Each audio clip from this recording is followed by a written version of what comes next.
Hey everyone, welcome back to CryptoCache. Thank you again so much for joining me here. Let's take another look here at Ethereum, see what's going on. We can see that this is actually performing very well within the fib levels, and it's important to recognize that. And what we'll do too is we'll draw a little bit of a trend line here, because we can see the price action has been retesting some lower highs for a little while. So just kind of generally want to see what that looks like. And if you're new to the channel, welcome aboard welcome aboard. I hope you can learn something today. Obviously, comment below if you get a chance. And what we want to look at, of course, would be next is liquidation levels, and kind of just double check a few key factors here for Ethereum. Because when we last looked at this, the coin was, there's a lot of liquidation to the upside, which it looks like there still is. And let's quickly verify just a couple of things here too. So let's quickly understand first the liquidation levels to the upside here. We got what, somewhere in the 35 to 3,600 range. There is billions of dollars there. So there's probably a good 10 to 20 billion if you kind of average it out between 3,500 and 3,600. So more propensity for the price action to increase if you kind of think about it that way. Once more, it's because the more recent high came just shy of that, and there's a lot of late shorts here essentially, and also early shorts too. So over the last week, shorts have been making a killing. Makes sense, of course, considering the fundamental catalysts as well as Bitcoin pulling back. We do take a look at the larger time frames though. 2800 is a heavier concentration of the downside, while we still have quite a bit here at about 3600. It's actually 3570 is that key level, and it does look like there is, if we zoom in, about 6 billion there, 6 billion there, 5 billion there. So we're looking at about 15 to 20 billion in the 3600 range. Okay. So that is nothing to scoff at, right? You don't want to bat an eye at that, or maybe you do. I'm not sure of the context, but really, all in all, that is an area we want to just understand that it's an important level. Okay, so let's quickly double check the daily time frame and work our way down, kind of see where we're at here. Because when we look at the daily, we want to be above specific areas, and we can see it's interesting how this coin is kind of maintaining its range within all moving averages. We're basically stuck between the 200 and the 50. 150, it's all right there, okay? And generally when you get that kind of compression, there's gonna be a big breakout soon. So what we can presume here is that we've got a good support at the 3,200 mark, but we also got a resistance at about 3,400. So we're kind of smack dab in the middle of that range. ETH is bouncing back quite nicely here to how strong Bitcoin pulled back, and it's recovering well. So that leads me to believe there's a lot of strength here, that Ethereum has more propensity to increase than decrease, just based on that sentiment there. Let's quickly go ahead and draw out a trend line here as well, just so we can kind of pay attention to this guy here too, and just kind of recognize where that's at. Okay, so again, usually I like to put my key levels in orange so we can kind of pay closer attention to them. So when we look at the daily time frame, let's quickly understand here too, because at 50 on the RSI being below that, that's generally unfavorable, right? So we know we got a resistance above us. So that resistance is maybe that $3,300 to $3,400 range. We can also see here as well, MACD is trying to converge, but it hasn't yet. But that's on the horizon, okay? And if we look at the bigger picture here too, let's go ahead and zoom out and see where our point of control is at. We can see the largest amount of volume for this coin, once again, at 3,500. That's exactly why all that liquidation exists at 3,600, because there's so much resistance between now and then. It's going to take a lot of volume to get there, okay?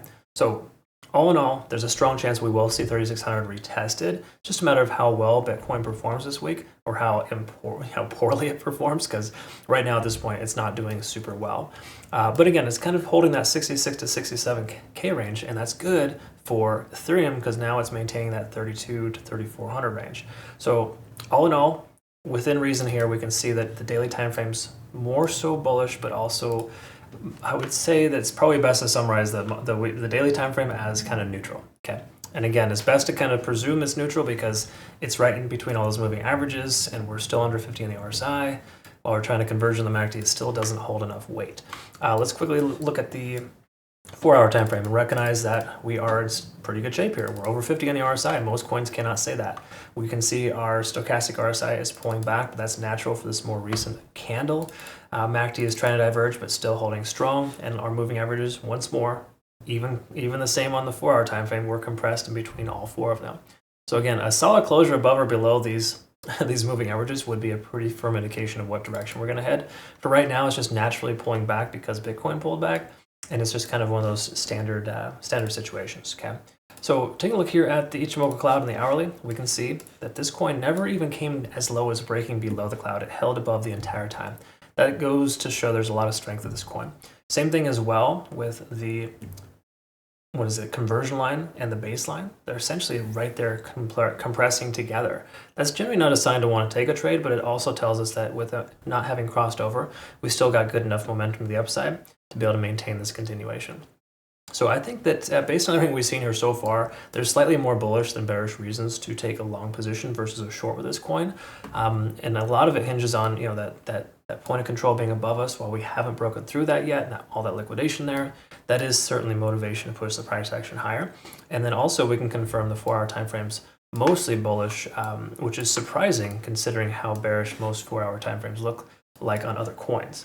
So what I'll do is I'll post our playout chart here on our Twitter, Telegram, and Discord if you want to come over here and check it out. Got a lot of good little options there for you. Furthermore, too, if you're new to my community or you are a part of my community, please read through our signals guide before you take any of my trades. Make sure you read through our trade alerts, too. These are notified every single day. I provide you with quite a few updates on specific coins and their price action. You can go ahead and register for these coin calls by just choosing which coins you want to follow, and it'll automatically notify you. So it's kind of a cool feature. Either way, that's there. Make sure you enable all channels too if you're part of my community, because sometimes those new channels don't show up. It's the main reason why I want to show that. Last thing I do want to show, of course, and this is just celebration, folks. Again, ICP shorts, 27 and 24% for those. And then, of course, last week we took some solid profits from Caspa. That was actually a long from Caspa. Near Protocol, 48% shorts. Bitcoin, Near, BNB, and Solana too. So it was a very good week for us. Majority of our profit was taken from shorts. And again, we could say the same thing so far this week as well. I don't generally love shorting too, which is a funny thing, but the market's been giving us a lot more shorting opportunities than the longing opportunities, because the longs don't come with confirmation. They just have like this knee-jerk reaction off support levels, where we can see more short trades are giving us more confirming factors. So I actually like that. It's not too bad.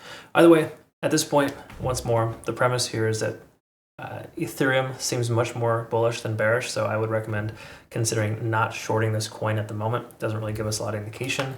We're honoring this ascending trend line. There's a lot of reasons why you don't want to take a short with this coin yet. All right, folks.